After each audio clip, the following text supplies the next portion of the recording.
Thank you for joining us this afternoon. Please welcome to the stage Colonel Mike Black, U.S. Air Force retired, Vice President for Defense at AFCEA International.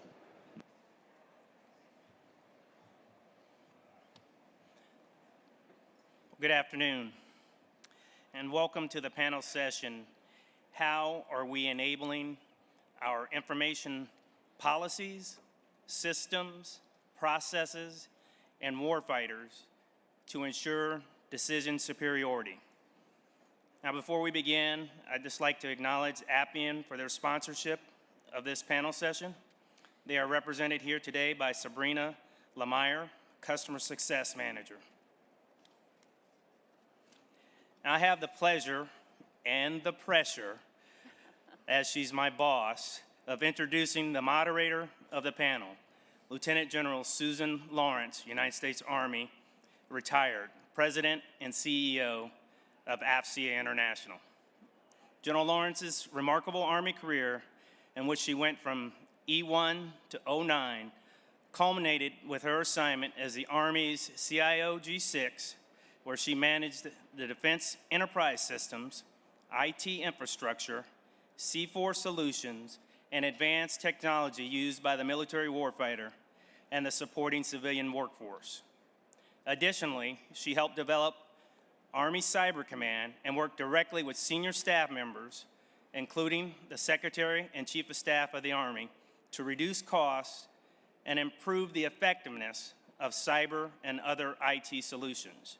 She's a leader in defense information technology and communication systems, and after retiring from the Army and before becoming to AFCEA, worked at Booz Allen Hamilton and Accenture Federal Services. She joined AFCEA in January 2022 as the organization's first female president and CEO.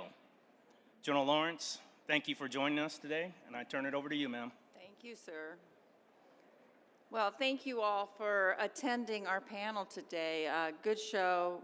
I don't know who all made the lunch event today, but it was Vice Admiral Tianson. It was an amazing rundown of all that the Coast Guard is doing and the partnerships, and it was really fabulous. So I think when it comes to information support of our defense systems, I don't know that anybody in the room would argue it's all about the data.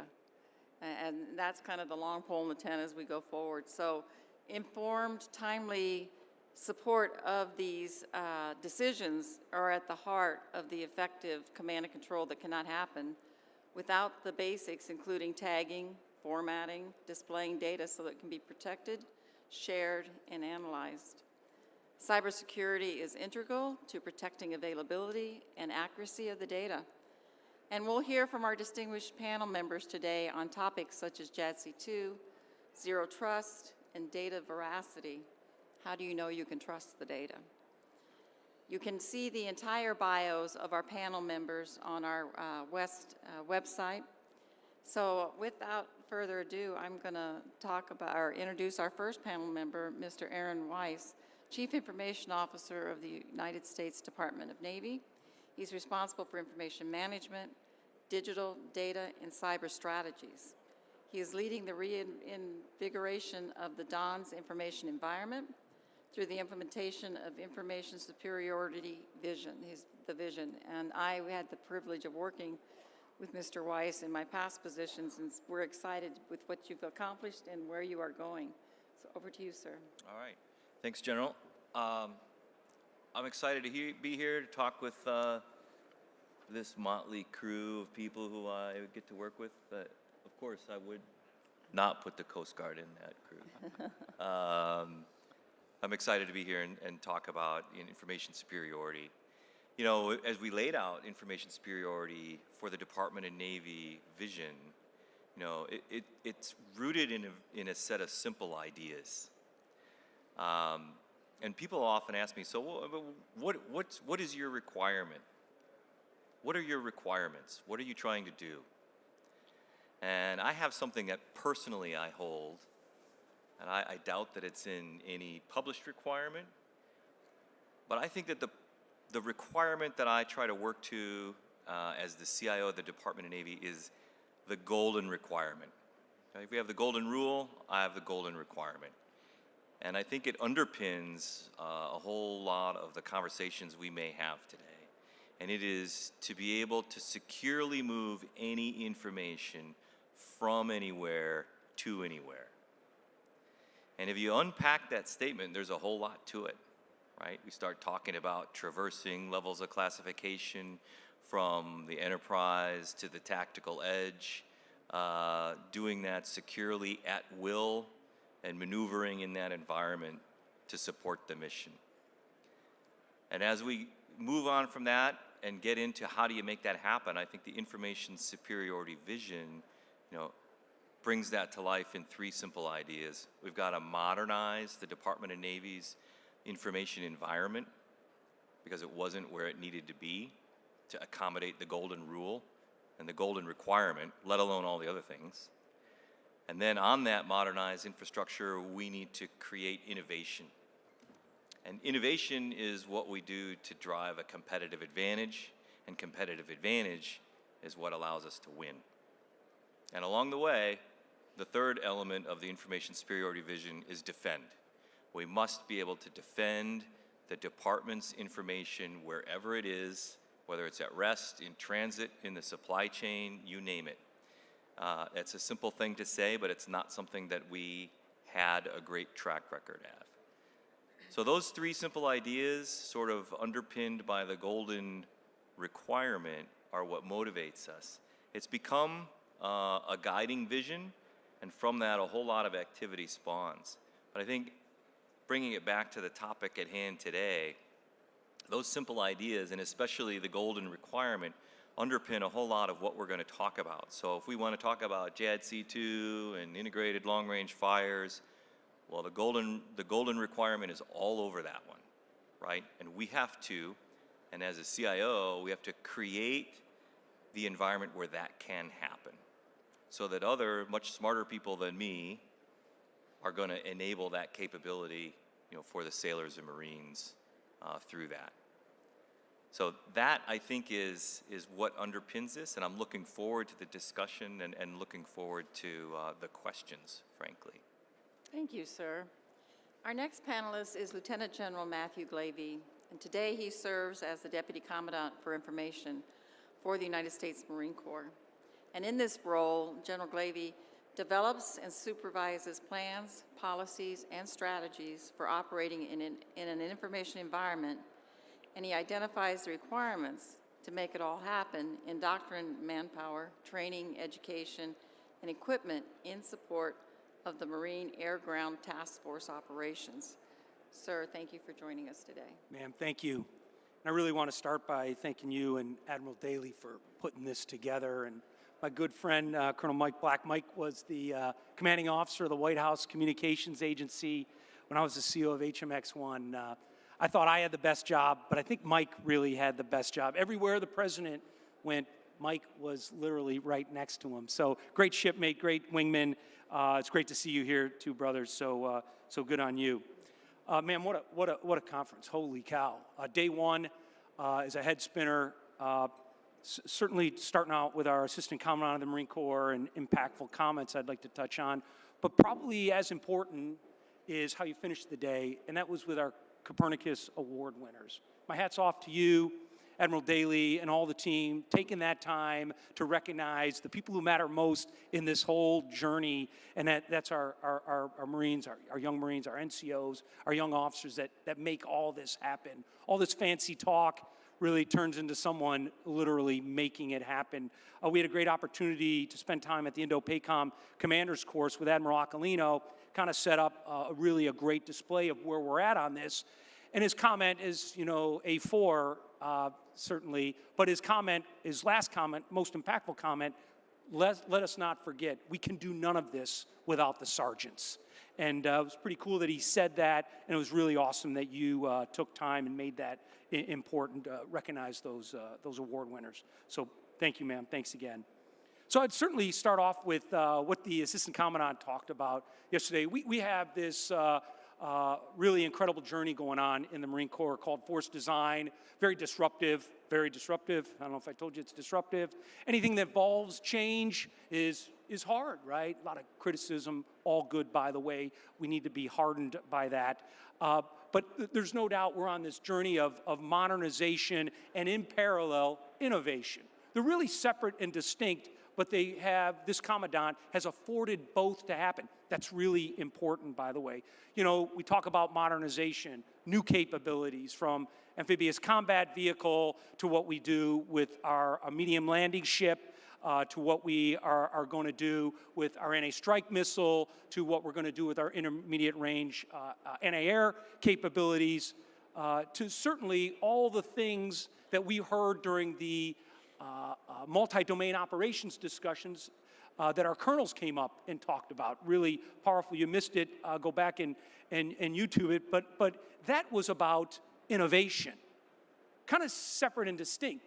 The innovation piece is really about programs of record that we have today that we're using in different ways, very innovative ways that the Commandant and our MEF commanders have been empowered to do. As the Commandant went down Force Design, he very much had a two-pronged approach. One was modernize, modernize, modernize. There's a lot of, OSD, civilian leadership, over to the Hill, the Congress, how important they are. But the innovation side is kind of where the magic happens. And he made a very distinct decision to afford the MEF commanders to do much of that innovation. And hopefully you got to hear General George Smith and General Chip Bierman, our 1 MEF and 3 MEF commanders, talk about what they're doing with respect to that with Admiral Aquilino and how critical Admiral Paparo eloquently stated it yesterday. So they tied up certainly a lot of what we're trying to do. But at the end of the day, that innovation really is about things that already exist, right? Exquisite intel. Part of my job is the HICE, the head of the IC element for the Marine Corps, combined with command and control, right? So exquisite intel with command and control, which, parochially, our Marine Air Control Group, no one does it better, parochially, from a Marine, then ultimately how we match that with the weapons target pairing. That includes joint all-domain effects. And throw that problem set in front of Marines, right? Kind of take some of the boundaries away and watch what's happening. And on that football field at Camp Smith, a lot of that was demonstrated for certainly our Indo-Pacific commander. So again, it was really insightful and inspirational to see all that happen. All of it obviously driven by what we're going to talk about today. Whatever war function we would talk about, whatever booth we would go to, it's driven by this thing called information. And in its essence, it's certainly data, but more refined, it's this information. And more defined, it's the ability to fuse and correlate that information to drive outcomes. It's the onus of my existence to do that on behalf of the Commandant, to drive us in those directions. And then on top of all that, if that wasn't enough, if modernization wasn't hard enough, and all the innovation that's taken place, we have this incredible disruption that's caused certainly by the Marines as well, but by industry. What am I talking about? So 3 years ago, maybe 2 years ago, all we would talk about is denied, degraded environments. I think that was one of our panel discussions, right? Denied, degraded. So, of course, our response to that is, well, looks like we got to bring everything with us, right? It's going to be denied, degraded. Bring all your stuff with you, right? That's not going to happen, right? So that's really physically impossible. But the industry disruption is this thing called prolific LEO, right? It was kind of maybe if you're really a good industry intelligence follower, you would have caught on to this. But I don't think anybody realized the ability to put 3,000 plus satellites, 30 at a time, into orbit and do it without breaking a sweat. Did we see that coming? And how disruptive is that? So as we work with our systems command and work with our program executive offices, man, we've kind of rocked their world, right? So all our requirements to do something based on a legitimate requirement, that being a degrade, denied environment, right, now turns into more options, lots more options, and really affords incredible opportunity. So as I describe all those events that we're doing on behalf of the combatant commanders, what's in the middle of it, right? This persistent LEO capability that now makes some of the things that I got to take care of maybe less prevalent. Not, you know, it's more opportunity.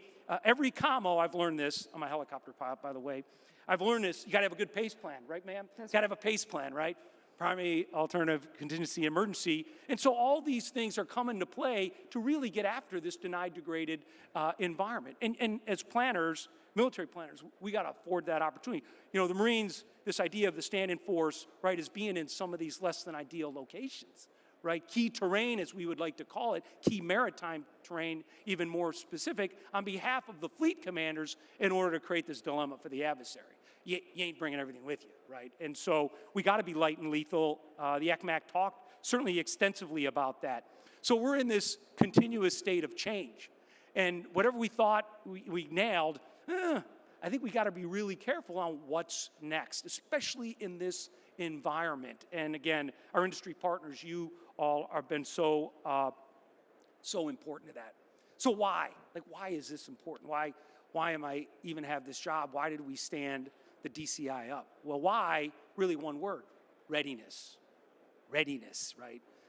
The Naval Expeditionary Force and readiness is the Marine Corps. Therefore, we got to provide that capability to our fleet commanders to execute.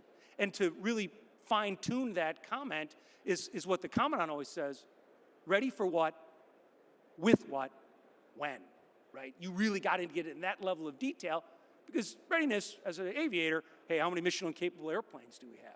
That may be doing no good in the first island chain based on a COCOM requirement. But being specific, and really specific from an information standpoint, scenario, right? All these great partnerships we talk about around the world. Really powerful what's going on. We're, you know, the agreements now with the Japanese to have the 12th Marine Littoral Regiment in Japan. Secretary of Defense and others have done a great job there. The recent announcement about the 5 additional training locations in the Philippines, like, these are impactful, major impactful events. So as we partner, learn, grow, mentor, learn some more with them, right, we could go from theater security cooperation partnership events to crisis, to conflict, right? So we have to be ready with what, where, when. So, you know, those are so important on why we are here. It is truly about readiness. Only reason I exist. Lastly, and really it's where I started. It's all about people. Colonel John Boyd, Air Force officer, one each, had a profound impact on the Marine Corps. I don't know if you know the story. I won't go through it all.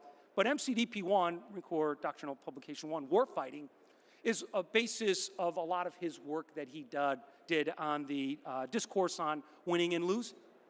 Boyd was a wild man, cantankerous, bombastic, you know, lived in the desert, ate bugs, wore animal skin, right? Not really, but he was that guy, right? He was that guy.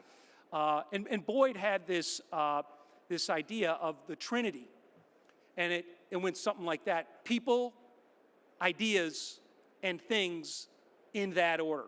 But he looked through everything through that lens. I think as we move forward, especially from a highly technical standpoint, we still need that lens to ensure that critical piece, innovation, truly happens. So again, ma'am, I want to thank you for everything you have done, and it's really great to be here. Thank you. Thank you, sir. Our third panelist is Rear Admiral Tracy Hines, the Director of Cybersecurity Division in the Office of the Deputy Chief of Naval Operations for Information and Director of Naval Intelligence. Prior to her current role, she most recently commanded NCTS San Diego and the Hopper Information Service Center, followed by an assignment as the Executive Assistant to the Chief of Naval Operations. I want to thank you for agreeing to jump in here on short notice. We really appreciate it. Over to you, ma'am. Well, thank you, Lieutenant General Lawrence, and I'd also like to thank Admiral Daly for this awesome opportunity. I see a lot of familiar, friendly faces out there, so I look forward to our stimulating conversation. Mr. Weiss already talked about information superiority, but I think the other part of that is that we need to have decision superiority. And I know you've heard this before. We need to make sure we have the right information at the right time, getting to the right entities. Sounds really, really easy, but we know how complex and challenging that can be.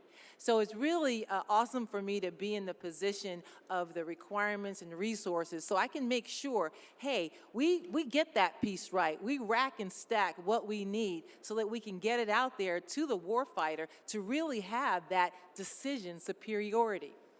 You know, there are a lot of capabilities out there, and I'll tell you, it's just been really, really awesome to be here because seeing all this technology just really excites me. Because it's like I want to go shopping. I want one of them, I want one of that, I want one of this, and you know, and it's really can be overwhelming. But again, we got to make sure, you know, we know where we're trying to go and we're going there together. And sometimes we do get wrapped up, especially in the OpNav world, with, oh, we got to have this policy, got to have this procedure, and we got to have all these things right. So I'm going to talk about some of the things that we're doing to streamline that piece of it. And I also talk about, of course, you know, cybersecurity in all of that and what we're doing to move that forward. When we were sitting in the green room, it was interesting. Because you know, Admiral Trussler will want to talk about things under the water. I'm not the expert in that, but I will tell you, there was a book. It was Global Hawk to Triton. And I was like, wow, how awesome is that? You know, the unmanned capabilities and where we're going with that. And I know Admiral Ashback talked a lot about that earlier. But I'll tell you, I met up with the NAVO team yesterday, and they said, hey, we've been doing underwater for the, you know, surveillance and doing unmanned underwater vehicles for the past 20 years. So when you think about those tag ships and the surveillance capabilities and things that they've been doing, it's like you're absolutely right. So I think what Admiral Trussell would want to leave the team with is, hey, hopefully we're taking, you know, we're partnering up and we're learning from the things that we've already accomplished with respect to unmanned under the sea. I was blown away by one of the surveyors has like about 7,200 and something days at sea. And I don't know any other surface warfare that has that kind of time at sea. But there's a lot to be learned in that capability. So I mentioned, you know, at OpNav, hey, our role is to provide the policy and the requirements and resources to support the Navy. Not only the Navy we have now, but more importantly, the Navy that we think, that we know we're going to need in the future. I think from the ACMAC leading off with, hey, it's that future fight that we need to make sure that we're ready for. So we need to be making those decisions from a resource and requirement standpoint to be ready for that future fight. The CNO's NAV plan has set us on course to do just that. This is what's going to guide us in our execution of our priorities. You know, in accordance with this direction, we are maintaining, recovering, accelerating, and integrating our collective information advantage. We are also aligned across the Naval Service, oriented to meet and overcome information environment challenges as well. So, like I said, we are laser focused on strengthening future capability, developments in the information space, and we continue to tighten alignment to reduce seams and dependencies through the execution of the navigation plan. So it's good when you have that guide-on barrier to kind of tell you, hey, here's how you need to get there. We also empower and maximize our partnerships, of course, with other services in our joint communications and our allies and interagency partners as well. So, like I said, we're constantly working to streamline our policies and procedures so that we can make sure we enable the delivery of the capabilities that the warfighter needs, like I said, in a timely manner, and not getting hooked up sometimes around, oh, we got to wait for this or we got to wait for that. I told my team I would stay on script for the most part, but it's kind of hard because I get really excited about this. So I talked about cybersecurity.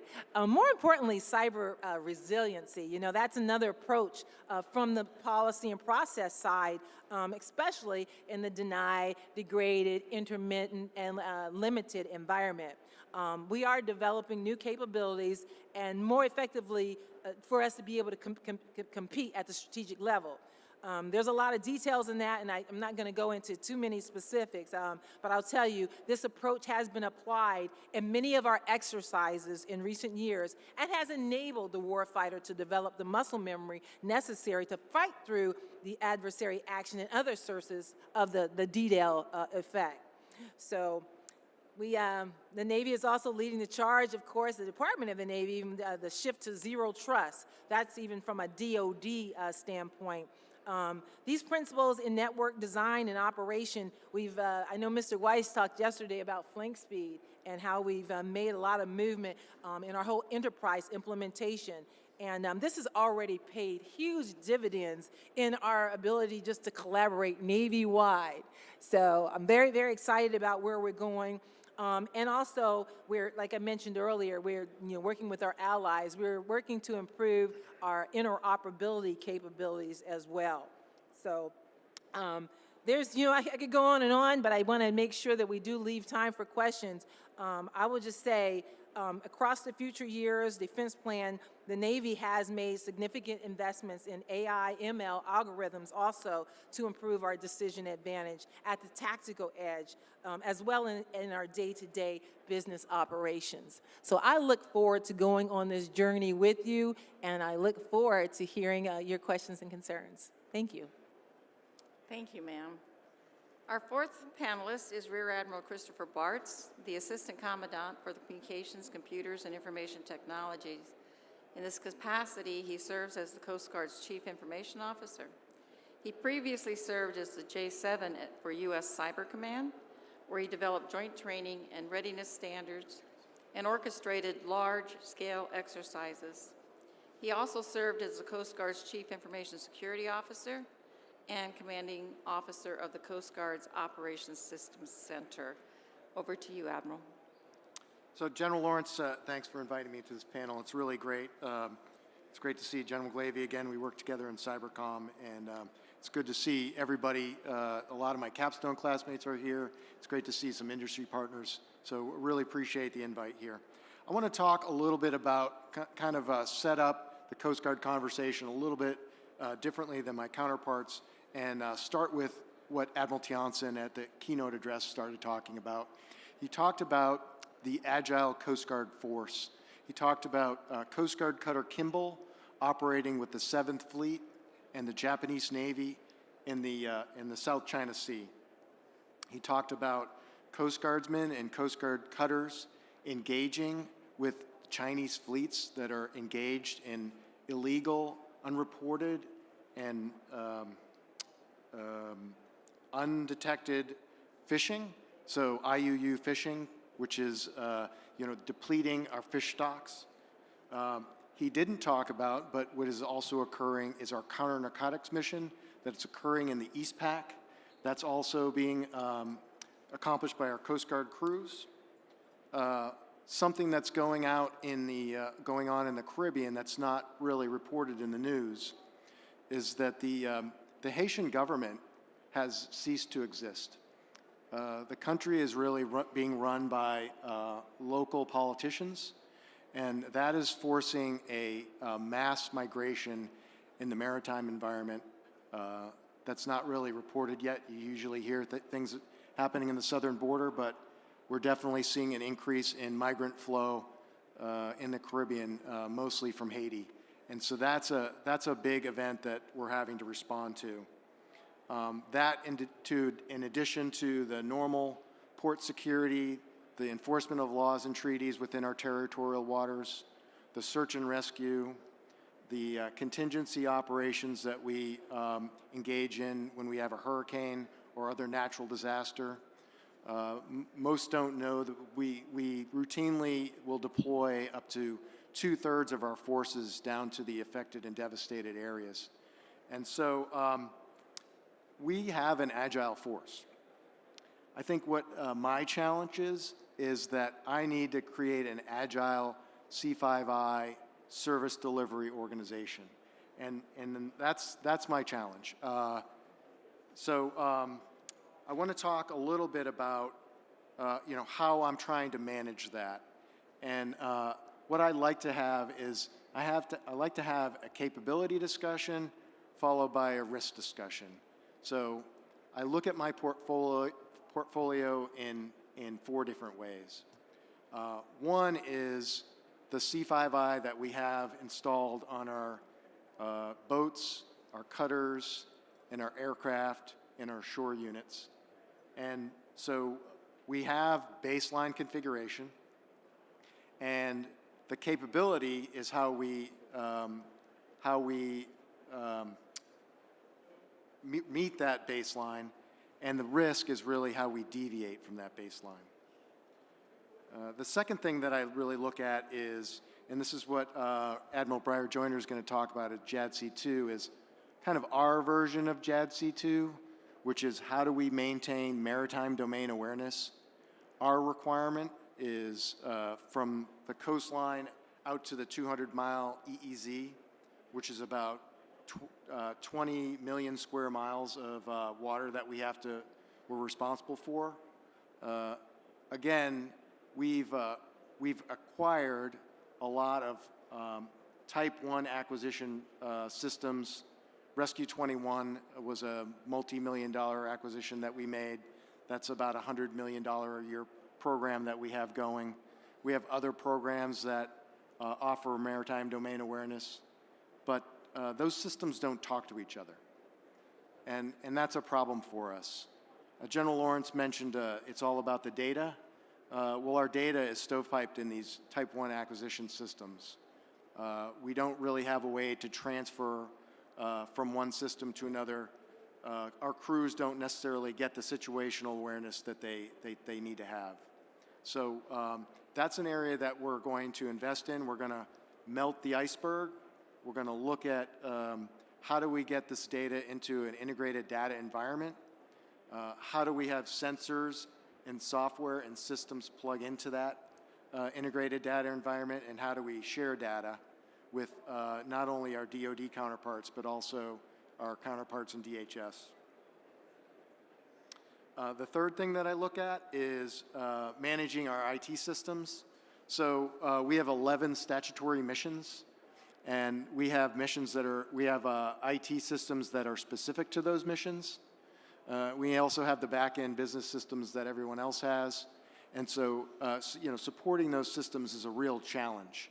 So you have to, if you want to be an agile force and have an agile C5I delivery mechanism, you have to be able to pivot and say, okay, well, here's the problem for the day. How are we going to augment that system? And then when another emerging mission comes in, how do you back off and then reapply your resources to something else? So I have to comply with not only cybersecurity requirements, I have DHS policy requirements that I have to comply with, and DoD policy requirements that I have to comply with. And then the last thing that I kind of look at is how do I keep these systems resilient and secure? That's a challenge. I don't think that I'm, being frank, I don't think that I'm resourced to enable zero trust fully. And so how much zero trust can I afford? Where do I put that capability? What do I protect first? We're still working through those conversations. There's a lot of needs out there. Like I said, there's 11 missions. And so you're not going to be able to appease everybody. And so, how do you have the discussions in an open forum to decide what's the priority and what's going to be lesser priority? So we're actually doing a lot. The title of this panel is all about policies, processes, and systems. So we are actually doing a lot to try to enhance our warfighters and our Coast Guardsmen.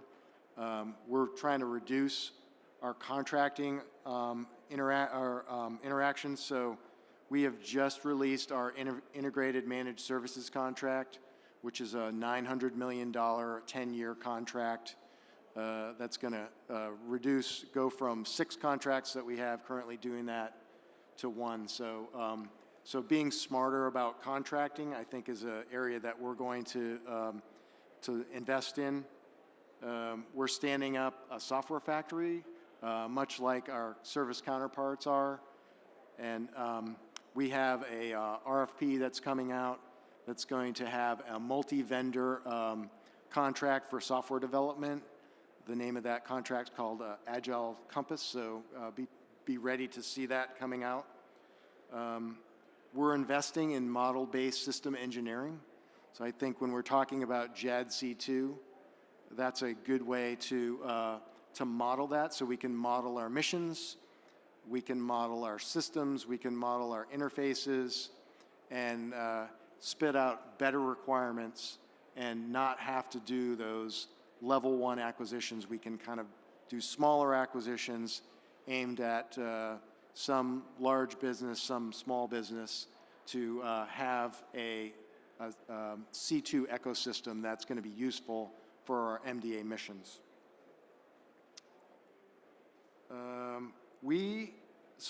Here's an area that I need to work on is I want to try to adopt DoD's Agile Acquisition Framework, specifically the software pathway. Right now, we're using the same acquisition processes that we do mostly for our hard assets. And so going to more agile software pathway methodology, I think is gonna really help us out. We got a long way to go on that. There's a lot of stakeholders involved in the process right now, but that's an area of focus that I'm gonna have. Right now, it takes us about 3 or 4 years to get from requirements to acquisition through contracting, to get to deployment, and then, by the time we reach that, we're at system obsolescence usually. And so, how do you compact into a 4 or 5 year timeline before you run into obsolescence issues? That's a major problem for us. So that's my kickoff into what's going on in the Coast Guard. Really appreciate the invite and look forward to your questions. Thank you. Thank you, sir. Before I introduce our final panelist, we have microphones in both aisles, and we really do want to hear your questions, your comments as we go forward. I mean, I've got plenty of questions I can ask, but we'd like to hear from you. So our cleanup batter is Rear Admiral Susan Briner Joyner. Today, she serves as the Deputy Director J6, focusing on JADC2. Her operational tours include deployments to the High North and Norwegian seas for the Navy's first dynamic force employment, deployment to the Mediterranean and Arabian seas, the Western and South Pacific Oceans. She also served in Operation Enduring Freedom and Iraqi Freedom, and so she's been on the ground and knows the challenge personally. Ma'am, over to you. Thank you so much. And again, as the other panelists, thank you for inviting me. I think this is a great opportunity to start a very important discussion. I'm going to assume that not everybody in the audience knows what Joint Staff does, because when I was sitting in the audience, I had absolutely no idea other than they were impeding progress. So let me just start with what I view my job as. I actually have 2 roles. So as the Deputy Director for C4 and Cyber, my focus is on joint warfighting requirements and capabilities. We talk about requirements, people automatically think about systems, but we're talking about material and non-material requirements. And I think that's an important distinction that I will build on a little bit later on when I talk about JADC2. My focus areas are command, control, communications, computers, cyberspace operations, spectrum, anything that touches what a 6 normally does. That's what I'm focused on, because it's very important to make sure that the joint warfighter requirements are addressed. The challenge with the way that we are organized and funded today is it is service-centric. I'm not going to blame the services for delivering exactly what they've been postured to deliver, which are service-centric capabilities, and joint is added in on the back end. That's a challenge. We have to figure out for key capabilities what must be joint from the beginning. before we go into our service-specific requirements. And I think that's really important to consider moving forward. As the chair for the Joint All-Domain Command and Control Cross-Functional Team, I'm responsible for bringing to life JADC2. And I'm going to take a moment here to talk about what that is and what that isn't, because it's become a buzzword. That buzzword has been attached to multiple things, and those multiple things may or may not look like, feel like, actually have anything to do with what I'm trying to accomplish. So I'm going to start with command and control is a function that we have been doing since the start of any conflict or competition. It's a verb. All of a sudden, I add joint and all domain to the beginning of that verb, and people treat it like a noun. Well, it must be a system. Oh, it's a system of systems. Wait, it's got to be a program of record. I am here to tell you that if we get joint all domain command and control right, we will change the way we fight. From competition to conflict, it is about how we go into battle, how we command and control the joint force. That is what is very important. And so what I've been reinforcing with my team and what I would encourage you to help me with, JADC2 is a verb. If we're going to talk about capabilities, we talk about JADC2 capabilities, JADC2 systems, JADC2 efforts. It's important because we must speak clearly to each other about what we're trying to accomplish. One of the first things when I came into the job last May and I started looking at the expanse of everything that we were doing for joint all-domain command and control, cross-functional teamwork, we had a strategy. If you read the strategy, it was signed out by Secretary Austin, it spells out what we're trying to do. For those with a clearance and access, the Joint All-Domain Command and Control implementation plan focused on a broader ecosystem that we needed in order to bring modern command and control to life. And so you heard about things like cloud, DevSecOps, Zero Trust. And what I would offer is these characteristics in and of themselves are not joint all-domain command and control, but they're necessary for the modernization of the way we fight wars. So they're critical enablers, but they are not necessarily in and amongst themselves JADC2. Let me go to the next step. Joint all-domain command and control of what? There are 7 joint functions. One of them's command and control. The other 6, one of them's fires, and that's what everybody wants to focus on. Joint all-domain command and control applies to more than just fires. Fires is very important, don't get me wrong. But if we can't get contested logistics right, if we can't get movement and maneuver right, if we can't get each one of those functions right, we will not be effective as a joint force, okay? So that's important.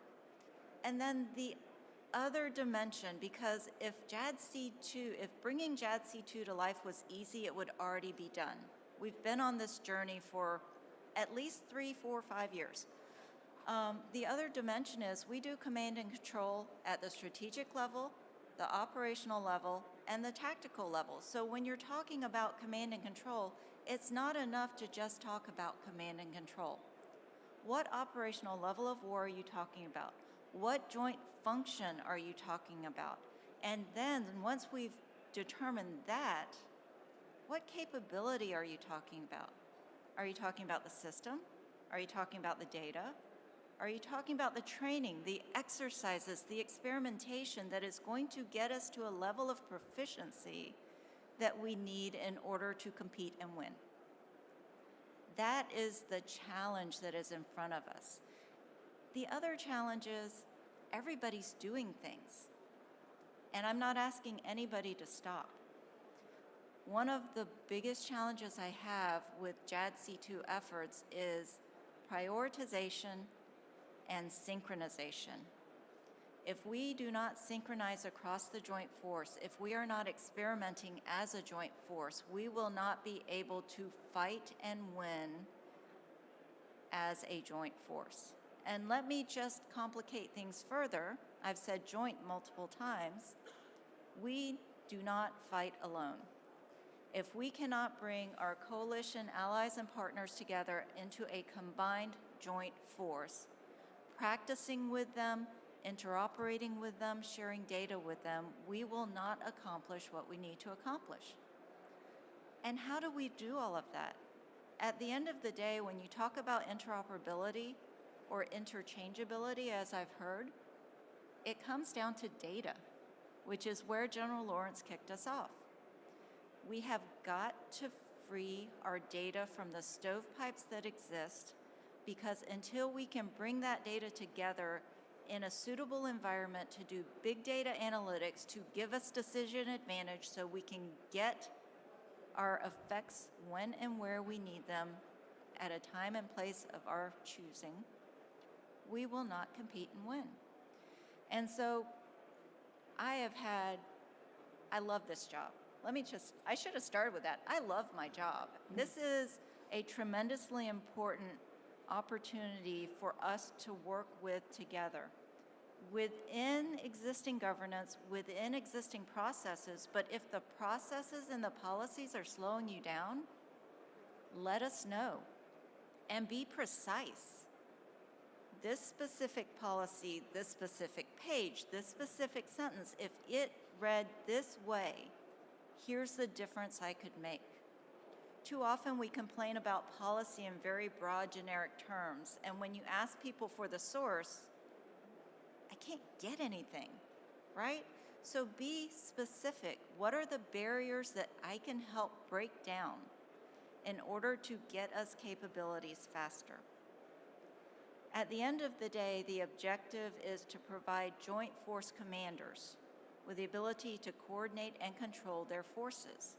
The services already know how they are going to command and control within the service pipelines. We have to get to the graduate level on how we're going to do that at Joint Command and Control. So we're talking the global military integration, multi-domain operations, and I say multi-domain intentionally. There are very few instances that we will get all domains integrated right away to achieve a specific effect, but we need to get to that ability to coordinate across it. I've referred to interoperability with our allies and partners, and at the base of all of this is how we transform to data centricity. It's going to be a culture change, because the way we grow up is very system-centric. When you look at our defense acquisition system and how program managers are directed to run their programs, again, it's very system-centric. So how do we begin to shift the conversation, shift the education for our operators, our acquisition professionals, et cetera, in order to think in a data-centric way? When I asked, I forget who I was having a meeting with earlier this week, when I asked if there was one thing, did we need a set of data standards? Because everybody reverts to Joint Staff, just tell us the standards, we'll build towards it, it'll all be good. Hasn't worked so far. So, data needs to be exposed. So for the folks from industry, help expose the data in your systems, help us figure out how to expose the data in legacy systems, and it needs to be well documented. Exposing it's not enough. We have to understand the context of that data. And so that's very important.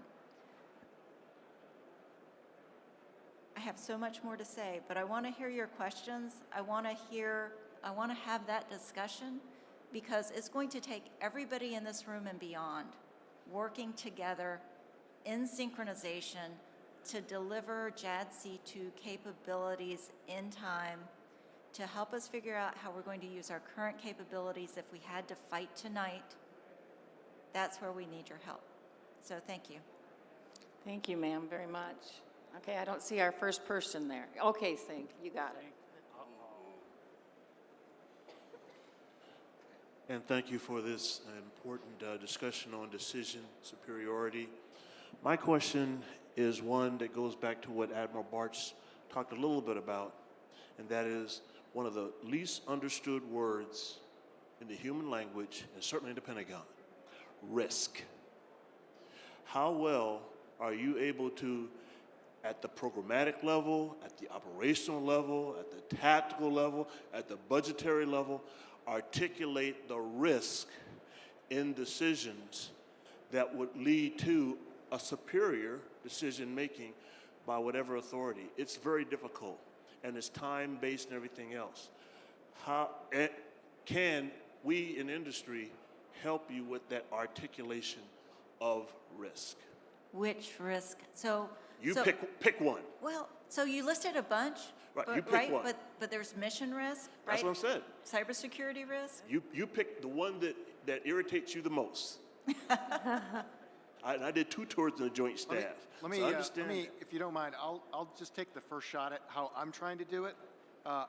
So one of my staff members, we in IT really get down into the details, right? We love to go into the weeds. One of my staff members said to all of our peers, you need to get to the purple crayon level, right? You need to be able to explain this in ways that people understand, and especially senior leadership. So we're trying to make those risk conversations in terms of really what's going to happen operationally, right? And that is a hard thing, right? So what happens when our 75 radar goes down? Well, you can't fly your UAS, right? You can't do your counter narcotics. Those are the types of conversations that we want to have. I don't really want to get down to the widgets. I want to talk about the big pieces, right? What happens when my C2 system goes down? You can't execute mission. You can transit from point A to point B. Those are the types of conversations. So it's high-level risk. You have to bring that cyber component into it also. That's part of the risk management framework. But those are the really high level, the crayon level of talking about risk. So that's how I'm approaching it. And let me just jump in. So cybersecurity risks, right, out there. What I need help in, and I mentioned it yesterday when I was talking about those predictive analytics, things that are going to give me those indications and warnings to tell me, hey, there's some anomaly or there's some precursor behavior that is happening. Somebody's sniffing out your system before they get in and get on the system. So that's what I need help on, helping me to get left of boom so that, we can, mitigate and be ready and not just be answering and piling on, when it comes to cybersecurity. So I'll just throw the gauntlet. There's lots of risk. We need whether it's an application, a tool, whatever you want to call it, we need the ability to aggregate those different types of risk for the combatant commander, joint force commander across all the domains. Because right now, risk, just like data, is stovepiped. We can articulate risk if this happens or risk if this happens, but in a complex environment where things are going on simultaneously, how do we help with that single pane of glass in a trustworthy way, communicate to the commander, here are the different elements, and here is the risk to you with regards to your operational mission of taking this action or not taking this action. Right now, it's all happening in one commander's brain based on his or her experience, and it's probably not as effective as we need it to be. I have an opinion. Admiral Caudle has an awesome, at Fleet Forces, has an awesome perspective on risk. And he compares it to, and I'm not trying to speak for him, but what I heard him say was he compares it to the theory of the conservation of energy, right? No new energy is ever created or destroyed, we just move it around, right? That's conservation of energy. Admiral Caudle has a conservation of risk. He believes that we don't actually create any new risk or destroy any risk, but we just move it around.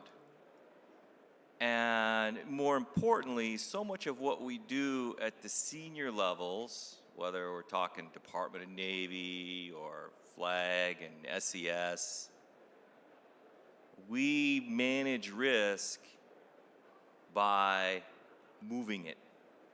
And unfortunately, I think we move it down and we talk big words. You know, we let the commanding officer accept the risk.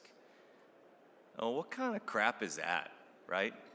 We're going to push risk down to the commanding officer and say, well, we did all the right checklists. We got, right?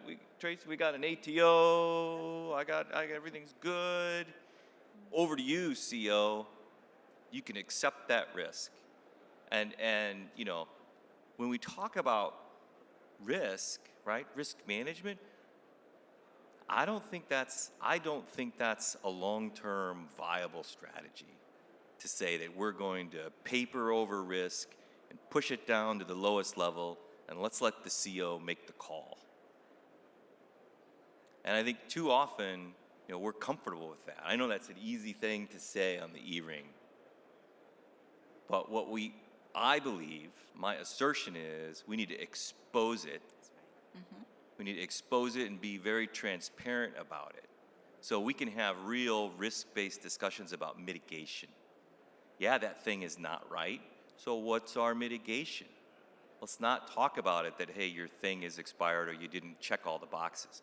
What is our mitigation? Whether we're talking about it from a joint employment, joint staff perspective, or we're talking about it at an individual service level perspective, or even lower. So I think the risk conversation is good, but my sense is we need to probably change our perspective. And this gets back to the soapbox that I have, which is moving away from compliance and moving towards high levels of transparency around how we manage and assess these things. Great. That was a great question. I think you challenged General Glavy at first, but we'll come back to him on a couple of other hard ones. Yes, sir. Scott Tousley with IT Cadre. The IT for us is innovation and transformation. Something yesterday reminded me, it's hard to believe, but back in my high school days, I was a pretty good cross-country runner, and I was in West Germany at the time, and we were trained in some of the European methods, which included what the Germans called Fartlek training, which is sometimes you're in a 10K pace, sometimes you're sprinting, and you shift between those two. Each of y'all are in complex organizations. We're all wrestling with a lot of dynamism and transformation challenge and change and everything else. How do each of you balance being patient in the real organizations you're in versus being faster, more aggressive, pushing the envelope, doing things more riskily or more aggressively? How do you balance when to be patient and when not to be so patient in 2023 in the U.S. military with all the stuff going on these days? Yeah. Sir, would you like to take that one? I'm sorry. It is a great question. So when you have Mr. Weiss as your boss, a businessman, right? Hey, and you've heard some of his comments already. Very much focused on outcomes. You know, right? You don't make a profit, you're no longer in business. So there is a certain dawn environment that's focused on outcomes, right? And the question on risk is a damn good one, and it deals with different things as well. You know, so if we're in the business of targeting, let's say, risk, right? That's got to be 99.99999% right? We got to nail that level of risk, especially from how we do the fusion correlation, et cetera. But there are other things that are less riskful, right? You know, we hear this thing about fail fast, fail early, fail. But at the end of the day, you know, there is taxpayer money that's got to be used correctly.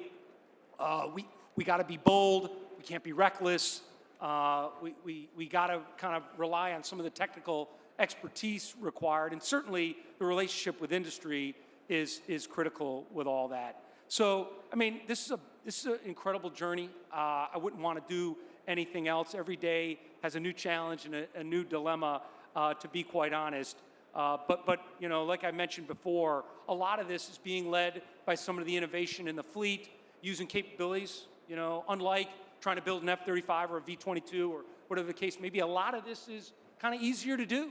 You know, organizations using operations and maintenance funding to do something like persistent LEO, or to get capabilities that they can figure out how to, you know, take A plus B and really gain an asymmetric outcome. So I don't think there's, you know, any single way that we look at this. But you know, again, I think there's a culture involved. I think it starts, and I appreciate this from the Don CIO. I certainly got it from the Commandant of the Marine Corps as he executes a force design, which again involves this thing called change, which is very uncomfortable, by the way. So I don't know if that's helpful, but that's how I'd provide it to you. Yeah, and I'll pile on a little bit with my Marine brother. Yes, being under the Department of the Navy, in the room with the businessmen, I tell you, it is a, hey, let's go faster, faster, faster. So quite frankly, we have to communicate. We visited a company last week where they had, you know, everybody in one warehouse, from the manufacturers, the maintainers, the developers, to the mission control. And that synergy and ability to collaborate was just mind-blowing. So when it's like, hey, we need to go faster, I think the synergies and the opportunities that we have to collaborate help us to understand and get out of our paradigm of, wait a minute, we got to go through this, so that we can, you know, move out a little faster. Yeah. I think it comes down to risk as well, right? If you're talking about a no-fail mission, the speed may not be the issue if you want to make sure that it doesn't fail. And so I think there's a spectrum.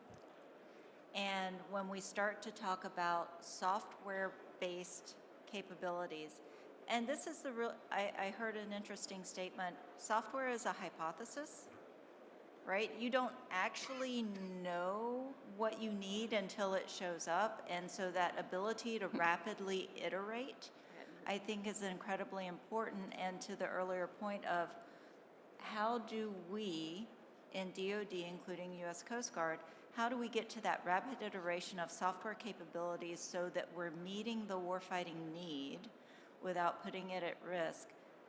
If you can fall back or you can delay implementation, I think there are ways to manage that risk. And so I think it's important to recognize there is a spectrum. It's not a binary thing.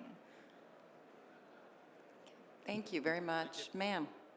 Yes, LaTanya Griffith, Command Naval Regional Maintenance Center. I just had a question. I guess it's more so related to processes and risks. So related to the commercial internet service provider rules that we have, you know, we're working from home now. We're connecting at home. We're connecting all over. But, you know, you pretty much have to sell your first child if you want to get that presence in your command to do things that you might need to do outside of our DoD networks. Maybe download patches for legacy software or legacy systems that you still need to get to, but you can't use the DoD for. So I just wanted to know, have you all been looking at the different processes that we've had in the past that may need to be revamped to kind of consider how we can maybe use that, you know, when we're down on our DoD, and we can use that commercial internet service provider presence in our commands to keep working? 100%. Yes. 100%. So, you know, the emergence of the pandemic, you know, in the Department of Navy, we went from, on any given day, about 12,000 people teleworking, to overnight we were over 250,000 people teleworking, right? And suddenly you're talking about hundreds of thousands of endpoints and people working outside the DoD. Right? How do you do that? And what happens? How do you make sure that our information is safe? You know, we had to create capability to be able to secure that. And we can now, today, secure hundreds of thousands of endpoints wherever they are in the world, and not just monitor. And when we see it wrong, we can quarantine, mitigate, fix it, whether it's on your home network, or, you know, it's in another country, or it's on the Navy's network. The Navy and the Marine Corps are both doing this, and they are demonstrating some immense capability.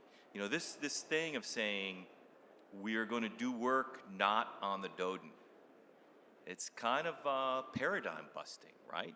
But it absolutely fits with where we're going from a world of zero trust. You You know, we talk real big, like, oh, we're going to do zero trust. We can operate on the adversary's network. Yeah, big talk, but we for sure need to be able to operate on your home network, right? And we should be able to operate wherever we are. Now, the good news is we're doing it. We've got the partnership, we've got the tools, and the really good news is the Navy and the Marine Corps are, in my opinion, pacing the entire DoD on creating that capability. So you're 100% right. That's a reality that we have today. I would argue, and I will argue, that's a strength. So now our ability to do that has caused us to create capability that's giving sailors and Marines tools they never had. A great use case is the Naval Reserves. Used to be that if you were a reservist, you'd have to go drive to a recruiting center to log in with your CAC, you know, to go check your email once a month or whatever it is. Now we provide that capability directly to a reservist. They're able to access that from home without having to use a CAC card. And it is a game changer for the reserves. And there's a whole bunch of other examples, but all that is born from, exactly as you point out, the need to be able to operate on any network. So you betcha. Thank you. Anyone else? That was good. Yeah. Just one thing to add. So we're going to a remote work. So most of the Coast Guard work's done on unclass. It's really easy for us to do telework and remote work. For my organization, I usually have about a 50% active duty fill rate for my billets. This year, it's going to go up to 70%. And that's mostly because we're having folks that typically would be getting out of the service, staying in the service, and working remotely. Some of them working from the Midwest, some of them working from, definitely in CONUS, but definitely places that are not on the coast. And so I think remote work is going to be a good thing for us as far as fill. The thing that I'm concerned about is how do you maintain that dedication to mission? How do you maintain the camaraderie? That's going to be a challenge. So we'll work through that, but it is something that I'm concerned about. Thank you. Admiral. Ma'am. So I love Mr. Weiss's imagery of essentially a risk blivet, right? That fuel bladder that the Marine sits on one corner of and all the fuel goes to the other part of the bladder. And quite often that's exactly how we manage risk. But I think both of you two on the left have extreme experience in bringing disruptive change into the risk equation by putting focus on legacy and vigorously attacking where we have legacy. It increases our spend, it has technical deficit, it has a risk that when addressed does change the risk direction, and often broadly. And General Lawrence, you know, when you pulled together 1,400 Army Active Directory systems and single enterprise email system, that reduced risk systemically across the Army. Mr. Weiss, your Roundup program that is putting best and brightest around killing legacy, I think it's brilliant. So let me pivot and go back to when Admiral Joyner was the combo on the Blue Ridge, and about 15 years ago when I was out in 7th Fleet. For every one blue dot or purple dot we had on our common operational picture, there was maybe half a red dot on any given day. Today, tain't so. And in 15 years, a peer adversary has generated a much higher rate of combat capacity. One would suggest they have a higher combat capacity ROI on their investments than we have had in that same time frame. And as we look at JADC2 and think about, well, how are we going to turn that around? Well, we're going to do it, I hope, with manned and unmanned systems that start to bring numbers parity in the, quantity has its own quality, as Stalin said. How do we keep JADC2 from being so expensive at the UE, at the endpoint, that we can't afford, or we bust the bank in our combat capacity ROI in trying to extend JADC2 out to all the things we want to be lethal?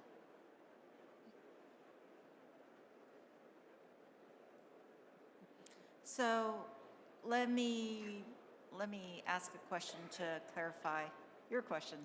Are you referring to on the And C&O Gilday has said we're going to have a hybrid fleet, right? There's going to be some combination of unmanned and manned, whether we're talking about space, air, surface, subsurface. So hybrid fleet is a going-in argument, no issue there. So when you're talking about affordability, are you talking about the affordability of the sophistication of the technology that's on some of these? Well, let me bring it right down to the radio on the thing that you want to talk to. Okay. Right? And China today, you've all seen them, fireworks. They fly 2,000 UAVs, drones, all information into these beautiful fireworks. They're all communicating with each other, right? And they're communicating each other very efficiently with chipsets that, GPS on a chipset is a nickel on a chipset because they're using 4G, 5G technologies, right? So as we look forward, and it very shrewdly has volunteered and is leading the non-terrestrial network protocols for 5G. China is leading the control plane for 5G and setting up for 6G. It just seems to me that the adversary is going to smartly build around commercial technologies and think about those endpoints and the cost of those endpoints and potentially be able to bring scale of unmanned objects into the battle space in a way that if we approach JADC2, where we, in a proprietary way, create communications for endpoints that are 10 times, 100x, 1,000x to that GPS is a nickel in a chipset kind of cost level, that combat capacity ROI we won't catch up with. I think that's a fair point. The other thing that I think we need to explore, and to your point about affordability, is this mindset that it must all be hardware based, as opposed to being software defined, zero trust at the root of it. And so it goes back to the culture change that I was talking about. How do we shift DoD's mindset from the way we used to build systems, and we may still build the no-fail mission systems that way, but how do we shift all of our focus, our ability to focus on how do we get to software developed? How do we get to zero trust attributes? And to your point, understanding at what point enough zero trust is enough. Because if data is ephemeral, you probably don't need as much zero trust as if it is back in an IC database somewhere and not likely to change. And so it's, again, that spectrum of approach, software-based, data-centric. If we can modernize leveraging commercial capabilities and understanding what we must secure and how, and I see that change happening in the acquisition system. I see it, Dr. Xu and R&E and the work that they are doing, the work that DARPA's doing. We're starting to make that shift, and now we're looking at how do we get it over the valley of death, right? Because we've done a lot of innovation in the past and it hasn't gone anywhere. So now how do we not just make the cultural change, but get it across the valley of death so it can be sustained? It's the leave behind capability that we're not just dropping on somebody and saying, okay, it's your job now. So hopefully that helps. I think you used the key word there, proprietary, right? You know, I'm going to use the example of proliferated low Earth orbit. Now, in the past, we'd launched satellites. We have a few satellites that'll cost $1 billion each, right? And we'll hug them tightly, and there's a few of them up there. You know, industry, and General Glavy referenced it, industry is at a point where they're putting 60 of these things at a time in orbit at a cost that's 90% less than we used to be able to do that. And as we speak today, a company has 3,400 satellites orbiting the planet, all interconnected with a laser mesh, moving massive amounts of data in orbit across that capability. Did the DoD design that? Did we do a JSIDS process and do years of requirements and thousands of pages? Did we go through a 5-year turnaround from need identified to need fielded? That's if everything works perfectly. No. And I think exactly to your point, we have to be able to embrace what's available today from our industry partners. And the challenge is, how quickly can we do it? I was briefing the SecNav on proliferated low Earth orbit, and he asked a great question. He said, well, what's the limiting factor for us to be able to use this? Because it's ready now, it's working now. Everywhere, poles, every ocean, it's lit up. He said, what's the limiting factor? I said, the limfac is us. That we have to stop trying to DoD the crap out of every new capability that we do. You know, the challenge is, how do you take that commercially available thing and integrate it into a solution that we can apply? You know, by partnering and working closely with industry, whether it's a software provider or a commercial SATCOM provider, and learning through the conversation of what is the art of possible, what do you have now, how do we make use of that, I think you dramatically shorten the curve, right? And to get back to I think your initial question was, how do we make JADC2 not be unbearably expensive? Yeah, thank you. And as General Lawrence would say, move out and draw fire. There you go. Thank you. Ma'am. Yes, hi, I'm Catherine from Tridus. We do encryption of data at all levels of classification. So I have to say that I starred the golden requirement, because that really speaks to how we believe that data, no matter where it is, wired, wirelessly, whatever level, should always be encrypted. And also, being that we provide CSFC, leveraging the commercial world and enabling more of these commercial devices to be used in these classified spaces and arenas. So my question to you is, what are your needs with making sure the user tactical edge, the endpoints, has seamless real-time access to the data, especially when it comes to the user experience, without compromising securing that data? Great question. Hopefully, Mr. Weiss is an expert at this without a doubt. So we have spent the last 3 years totally transforming the network. I mean, totally. To the question earlier, I was kind of shocked. You can get on this network anywhere in the world. And so I believe that we have indeed, not there yet, not completely there, but this whole movement into the cloud has totally changed how we do business. From network operations to defensive cyberspace operations, you can't hide. You cannot hide. Everything Glavy does can be read back to me, and I got some of my world-famous Marine Corps Cyberspace Operation Group folks in here. They know everything I do. They know everything I do. They can tell when there's anomalous behavior with Glavy and certainly take appropriate actions from a defensive cyberspace. It has taken roles that we have classically put into bins and kind of busted that up. And if I can do defensive cyberspace operations at real time based on a security incident event management system that's censored throughout the network, that I know in the past we'd have to deploy agents, days, slow down our CPU usage, back to user experience, right? Awful. Did what we had to do, what we knew and how to do it. Now, again, totally disruptive, completely transformed. Started at the IL5, unclassified, controlled and unclassified level, now into IL6, right? IL6 is where we're going to fight and win. So IL6 has to be done right. The ability, again, back to this idea of readiness, is I may not have all my stuff with me, right? I'm thinking server stacks upon server stacks, right? I got to go get what I need from an app-based environment to fight, right, based on endpoints that have capacity to do so, right, and to do based on, training exercise into crisis conflict. Because we're not going to have the opportunity, right, freedom of move, freedom of action, to bring the Iron Mountain to where we need it. So we are, in the middle of this transformation. It's, 3 years ago, we didn't do any of this, right? COVID helped. Certainly, it's always good to have a requirement, a little focus for DoD. When the big machine moves, it moves fast.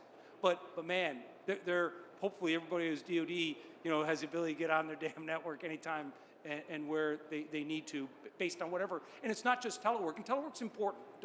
It's about readiness for us. Right? I got Marines in First Island chain all over God's green earth, in the high north to Mr. Weiss.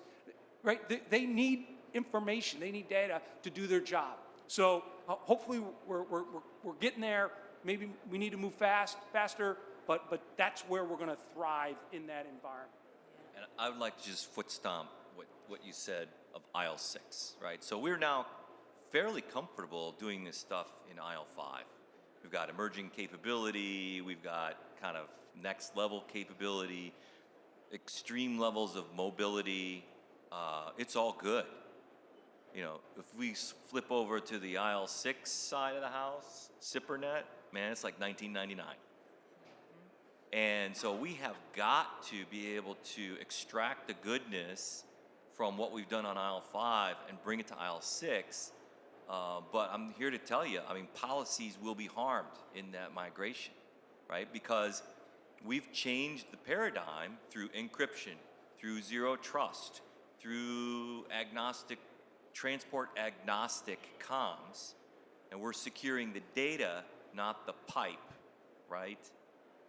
We've got to bring that thought process to the warfighting network because that's not how it is today.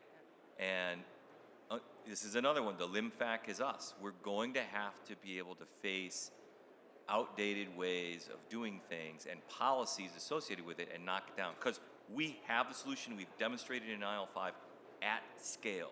The aisle 5 environment of the Department of Navy, between Navy and Marine Corps, is 700,000 endpoints. We're doing it today at a next level. The aisle 6 environment is 1/10 of that, maybe 70,000. And yet the policy barrier to be able to translate that capability from aisle 5 to aisle 6 is huge, and we're going to have to go after it. Thank you. Good? Okay, sir. Ladies and gentlemen, thank you so much for the work that you're doing to drive our forces forward. I was just retired from naval service last summer, so I spent more time in the military than I have so far in industry. So please forgive the relative naivete that probably comes with some of these questions. But I currently work as a customer success manager at DataMiner. I work on the Department of the Navy team, and the Department of Defense has purchased an enterprise-wide contract through 2026, where every single DoD member could get access to our artificial intelligence and machine learning event detection platform today. But as we're trying to roll out this platform, we're doing it very much one-to-one. And when we get the chance to sit down with senior leaders, we get some great success and some great buy-in. But we're moving far too slow. How do we take advantage of the existing policies, the existing mechanisms and mandates within the services to more rapidly roll out these tools so that we don't get to 2026 and realize that a bunch of folks that could have been benefiting from this platform weren't during that time? Counterpoint to that, General Glavy, Admiral Hines, I know that you are both users of the platform. If it is not in a situation at this point that it would be something worth rolling out to the entire forces, what can I bring back to my team to refine it and make something more usable to the Department of Navy?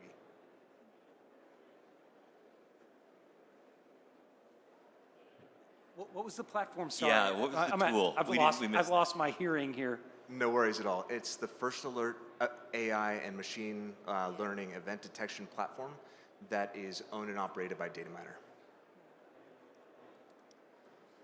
Okay, so I'm just going to say I'm not tracking it. Yeah, we use it. I'm not going to try to fake it.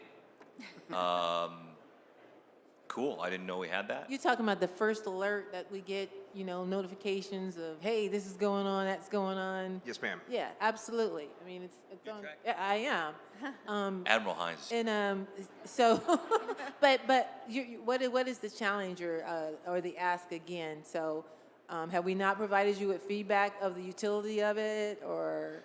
So at this point, and I think, again, I'm going to ask for the forgiveness on my own naivete that I'm bringing into this. When I was in the force, I wasn't aware that this tool existed either until I was interviewing with the company and realized I could have had access to it at no additional cost to the unit because it was already paid for. It's awesome, and I started using it when I was with the CNO. So, and I know there's a first alert group, and they're like, "Oh yeah, you're already signed up." So, I'm just wondering if we haven't given you that feedback that, yeah, this is a groovy tool, and It's something that we really want, so. We have the ACMAC on board and the Commandant staff, and then the CNO is on board as well.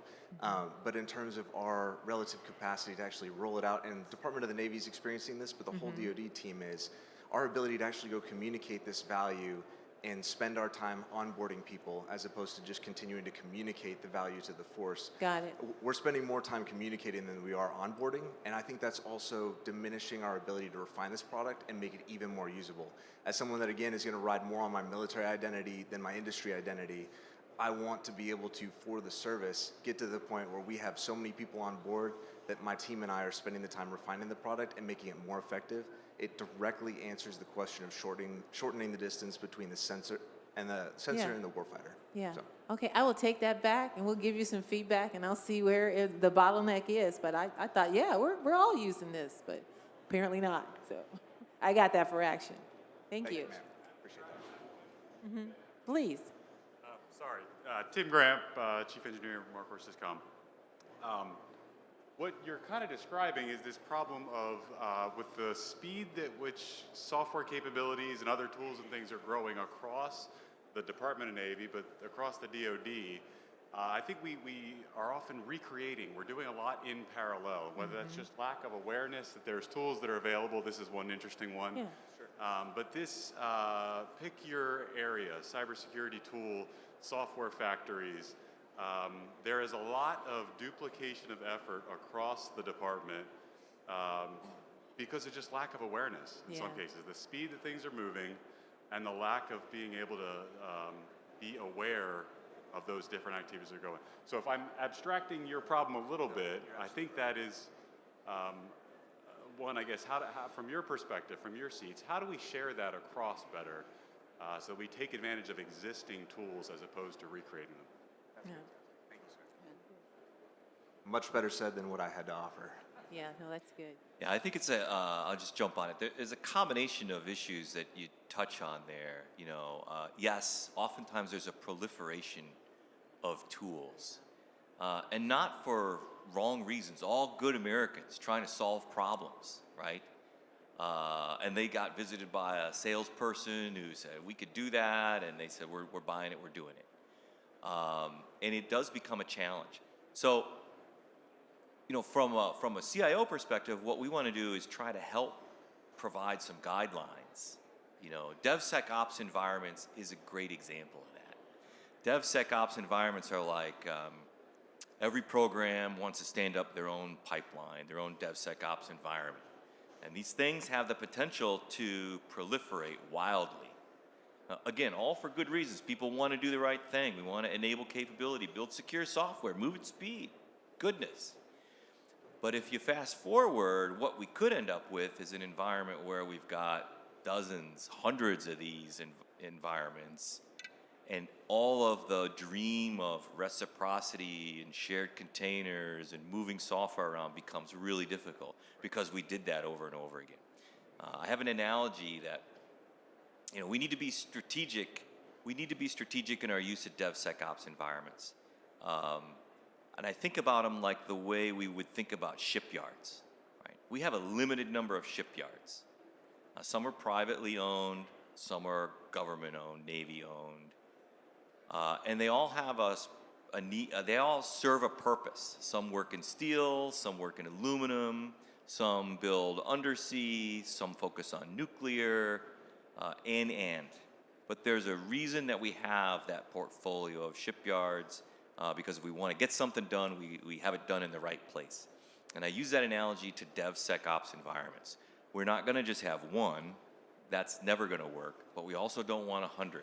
And there's a right number, and there will be a right use. Some will serve tactical application development needs. Some will serve enterprise application development needs. Some will work on the high side. Some will be IL6 environments. And we're going to have to be able to formulate that. To your very good question of how do we avoid duplication, I think it's kind of, part of it starts with the Don CIO and governance to be able to lay down the lane markings so that we don't end up in that. But we want to do that without stopping progress. So one of the things that I would never want to say as a CIO is stop what you're doing while we take time and figure out how to create some policy or some governance. So it's a balance. It's a balance, and for sure, while we enable people to run fast, we need to be working hard to get the lines of communication in the background so that we don't paint ourselves into a corner, but at the same time, create a way forward that we can all leverage. This is a great question. Yeah, awesome, thank you. Yeah. Thank you all. Gentlemen and lady, I am sorry, we've run out of time. I think the folks will hang around for a few minutes afterwards that you could talk to them, but thank you all very much for those questions and the discussion. You didn't let me down. So please join me in thanking this distinguished panel for their service and all that they're doing for our nation.